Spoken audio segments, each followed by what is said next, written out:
अस्सलाम वालेकुम नाजरीन, आज 10 दिसंबर 2021 है और नाजरीन आज की इस वीडियो में दो तीन अहम खबरों के मुख्तलिफ पहलुओं का जायज़ा लेने की कोशिश करेंगे। नाजरीन, पीडीएम की हिकमत अमली के हवाले से यकीनन आप आगाह होंगे कि 23 मार्च को मौलाना फजल रहमान साहब ने एहतजाज का ऐलान किया है, इस्लामाबाद में डेरे डालने का ऐलान किया है और इस मार्च को नाम दिया गया है महंगाई मार्च का। अब नाजरीन, बजात खुद एक सवाल है कि 23 मार्च तक तो यकीनन हुकूमती जो ऐलानात सामने आ रहे हैं उस वक्त तक महंगाई जो है वो काफ़ी हद तक ख़त्म हो चुकी होगी, लेकिन उसके बावजूद भी डेफिनेटली ये लोगों को बेवकूफ़ बनाने के लिए और अपने आप को सियासत में रेलेवेंट रखने के लिए इस किस्म के बयानात देते रहते हैं। लेकिन नाजरीन, एक बात और भी याद रखनी ज़रूरी है कि पाकिस्तानी सियासत बज़ाहिर आपको जिस कदर सादा नज़र आती है ये उससे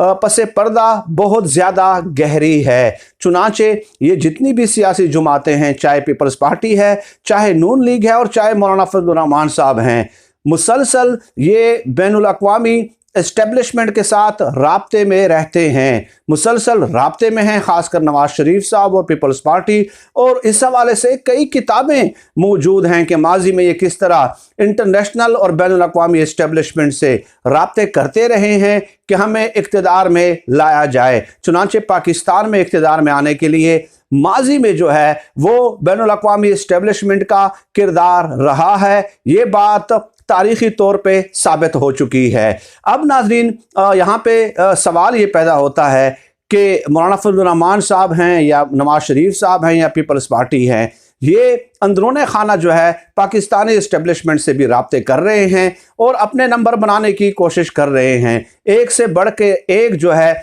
अपनी एफिशिएंसी दिखाने की कोशिश कर रहा है। चुनाचे आसिफ अली जरदारी साहब ने राब्ता करके ये कहा है कि चूंकि NA 133 में हमने बहुत ज़्यादा वोट लिए हैं और इससे ये साबित होता है कि हम रिवाइव कर सकते हैं माजी जो है मुस्तकबिल के इलेक्शन में, पंजाब में हम रिवाइव कर सकते हैं, इसलिए जो अगले इलेक्शन में जो नज़र करम है और जो दस्ते शफ़क़त है वो आपने हमारे सर पे रखना है। तो आसिफ अली जरदारी साहब भी बदस्तूर राब्ते में हैं। और इसके अलावा नाजरीन, जो अंदरूने खाना नवाज शरीफ साहब और मौलाना फजल रहमान साहब ने प्लान बनाया है वो ये है कि मौलाना फजल रहमान साहब ने यह प्लान बनाया है कि 23 मार्च को मदारस के तलबा को लाकर वो उन्हें इस्तेमाल करेंगे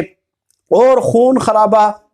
करने की कोशिश करेंगे, खून खराबा करने की कोशिश करेंगे। और ये इतलात जो है वो हुकूमत तक जो है मुख्तलिफ एजेंसियों के ज़रिए यकीनन पहुँच चुकी हैं। अगर मौलाना फजल रहमान साहब मज़हब का सियासी इस्तेमाल करते हैं, मदारस के तलबा को इस्तेमाल करते हैं, खून खराबा करने की कोशिश करते हैं, हालात को इस कदर ख़राब करने की कोशिश करते हैं, तो हुकूमत ने भी उनकी गिरफ्तारी का फ़ैसला किया है। चुनांचे आप थंबनेल देख रहे हैं कि मौलाना फजल रहमान साहब की गिरफ्तारी का फ़ैसला, ये फ़ैसला नाज़रीन होगा डेफिनेटली 23 मार्च को ही या 23 मार्च के बाद, जब वो यहाँ पे आएंगे और पड़ाव डालेंगे और उसके बाद हालात की नज़ाकत को देखा जाएगा कि आया वाक़अतन वो जो है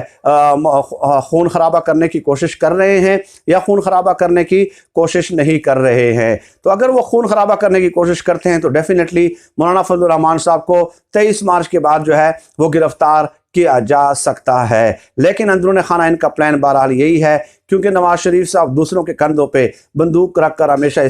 जो ना चलाते रहते हैं, ये उनका माजी रहा है, बल्कि ख़ुद तमाम सियासी जमातों का तकरीबन यही माजी रहा है, ये किरदार रहा है कि वो एक दूसरे को जो है ना इस्तेमाल करते हैं अपने मफादात के हुसूल के लिए। और वैसे भी ये एक फैक्ट है, हकीकत है कि नून लीग और पीपल्स पार्टी के साथ अवाम बाहर आने के लिए तैयार नहीं है। अगर 10-15 हज़ार लोग किसी जुमात के साथ बाहर आने के लिए तैयार हैं तो वो डेफिनेटली मौलाना फजल रहमान साहब ही हैं और उनके जो नज़रियाती वर्कर है वो डेफिनेटली उनको अपना कायद और कायदे इनकलाब मानते हैं, इमाम इनकलाब मानते हैं, तो उनके लिए अपनी जान भी कुर्बान करने से जो है ना दरेग नहीं करते। एक खबर तो ये हो गई। दूसरी खबर नाजरीन ये है कि सिद्दीक साजिद साहब जो है वो बड़े सीनियर सहाफ़ी हैं, तो उन्होंने ये खबर दी है कि जनाब इमरान खान साहब जो हैं कुछ दिनों में जो है वो नाअहल हो सकते हैं और उन्होंने कहा कि फॉरेन फंडिंग के हवाले से जो स्क्रूटनी कमेटी थी उन्होंने रिपोर्ट पेश की है चीफ इलेक्शन कमिश्नर को, और चीफ इलेक्शन कमिश्नर जो रिपोर्ट है वो 1000 सफ़ात में मुश्तमिल है और उसमें इमरान खान साहब के खिलाफ काफ़ी मवाद मौजूद है। कुछ ऐसी ट्रांजैक्शंस मौजूद हैं जिनका बैंकिंग रिकॉर्ड मौजूद नहीं है, और इसके अलावा जो अबराज ग्रुप के आरिफ नकवी साहब हैं उनसे भी ट्रांजैक्शंस ली गई हैं, कुछ पैसे लिए गए हैं, इमदाद ली गई है, जिन पे कई केसेस चल रहे हैं और उनका भी जो है ना और गैर कानूनी तौर पे वो पैसे लिए गए हैं। तो ये सिद्दीक साजिद साहब ने ये खबर दी है, लेकिन इस हवाले से 2-3 दिन पहले भी मैं आपकी खिदमत में ये गुजारिशात नाज़रीन पेश कर चुका हूँ कि लीगी मीडिया सेल ने ये खूब प्रोपेगेंडा किया था कि जुमेरात वाले दिन जो कल गुजरा है उस वाले दिन जो है इमरान खान साहब नाअहल हो जाएंगे, स्क्रूटनी कमेटी की रिपोर्ट जो है वो पब्लिक कर दी जाएगी। तो इस तरह की बातें उन्होंने की थी। अब कल जुमेरात गुजर गया लेकिन नाअहल नहीं हुए, तो ये जहनी पसमानदगी और जहनी शिकस्त का सबूत होता है कि आप अपनी ताकत के ज़रिए, क़ुव्वत के ज़रिए उन्हें हटा नहीं सकते। तो कभी इलेक्शन कमीशन से, कभी जहांगीर तरीन से, कभी एक से कभी दूसरे से जो है आप उम्मीदें वाबस्ता करना शुरू कर देते हैं। तो ये डेफिनेटली जहनी तौर पर एतराफ़ शिकस्त करने के मुतरादिफ होता है। हालांकि fact of the matter is that के अगर स्क्रूटनी कमेटी ने अपनी रिपोर्ट पेश कर भी दी है चीफ इलेक्शन कमिश्नर को और चीफ इलेक्शन कमिश्नर उसको पब्लिक कर भी दे, तो उसके बाद ज़्यादा से ज़्यादा ये होगा कि ओपन कोर्ट में इस हवाले से समाअत होगी और उसकी इजाज़त होगी, कवरेज की इजाज़त होगी, मीडिया को कवर करने की इजाज़त होगी। तो यही ज़्यादा से ज़्यादा जो है उसके बाद हो सकता है। तो और उसके बाद अगर फैसला आ भी जाता है तो वो सुप्रीम कोर्ट या हाई कोर्ट में चैलेंज भी किया जा सकता है। तो हुनूज जो है दिली दूर अस्त, हुनूज दिली दूर अस्त कोई इतना आसान नहीं होता, और ना ही इलेक्शन कमीशन के पास किसी सियासी जमात पे पाबंदी लगाने का इख्तियार है जब तक कि फेडरल कैबिनेट जो है वो अप्रूव नहीं करती कि फला जमात पे पाबंदी लगा दी जाए। अब डेफिनेटली अगर तहरीक इंसाफ के खिलाफ फैसला आता है तो फेडरल कैबिनेट कैसे ये अप्रूव करेगी कि हमारे ऊपर जो है ना आप पाबंदी लगा दें। तो कानून ये है, लेकिन ये कानून का न समझना जो है इससे ज़ाहिर होता है कि जब आप कह जाते हैं कि पूरी की पूरी तहरीक इंसाफ पे जो है पाबंदी लगने जा रही है और एक वज़ीर आज़म को जो है ना तायात नाअहल करने की तैयारी की जा रही है, इस तरह के सतही दलाइल जो है ये महज जो है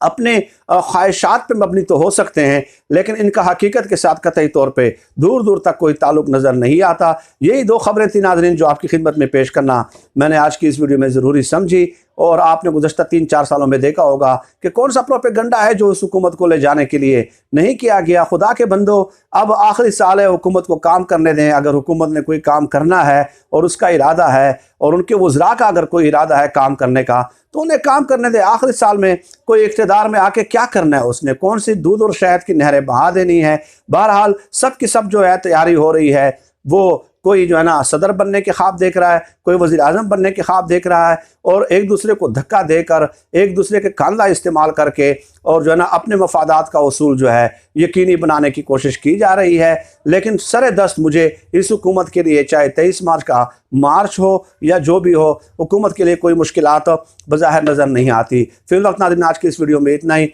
अल्लाह पाक से दुआ है कि अल्लाह पाक हमें खल्क़ खुदा के लिए आसानियाँ पैदा करने की तौफ़ीक़ अता फ़रमाए। आमीन या रब्बिल आलमीन। पाकिस्तान जिंदाबाद। अल्लाह हाफ़िज़।